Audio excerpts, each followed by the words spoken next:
સાળંગપુરના સુપ્રસિદ્ધ કષ્ટભંજન હનુમાનજી મંદિર ખાતે દેશ વિદેશમાંથી બહેનો દીકરીઓ દ્વારા મોકલવામાં આવેલ રાખડીનો દાદાના સિંહાસને આજે અદ્ભુત શણગાર કરવામાં આવ્યો હતો. સાથોસાથ પવિત્ર શ્રાવણ માસ નિમિત્તે અનેક પ્રકારના ધાર્મિક કાર્યક્રમોનું પણ વિશેષ આયોજન કરવામાં આવ્યું હતું.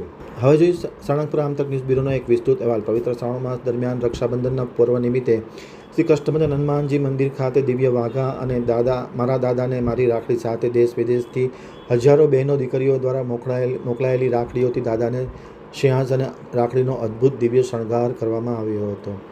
સુપ્રસિદ્ધ યાત્રાધામ સાળંગપુર ખાતે આવેલ શ્રી કષ્ટભંજન હનુમાનજી મંદિર ખાતે શાસ્ત્રી સ્વામી હરિપ્રકાશ દાસજી અથાણાવાળાની પ્રેરણાથી તેમજ કોઠારી શ્રી વિવેક સાગર દાસજી સ્વામીના માર્ગદર્શન હેઠળ આજે દાદાને દેશ વિદેશમાંથી બહેનો દીકરીઓ દ્વારા મોકલવામાં આવેલ રાખડીનો અદ્ભુત સિંહાસને શણગાર કરવામાં આવ્યો હતો. સાથોસાથ સવારે 5:45 કલાકે શણગાર આરતી પૂજારી સ્વામી દ્વારા કરવામાં આવી હતી. મારા દાદાને મારી રાખડી અંતર્ગત અદ્ભુત એવો શણગાર કરવામાં આવ્યો હતો.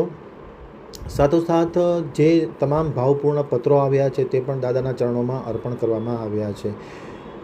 કાપડમાંથી, ઊનમાંથી, મોરપંખવાળી, બાણ આકારની, કોડીની, મોતીની બનાવેલી રાખડીઓ દાદાને આજે અર્પણ કરવામાં આવેલી હતી અને દેશ વિદેશથી ભાવિકોએ આ રાખડી દાદાને અર્પણ કરી હતી.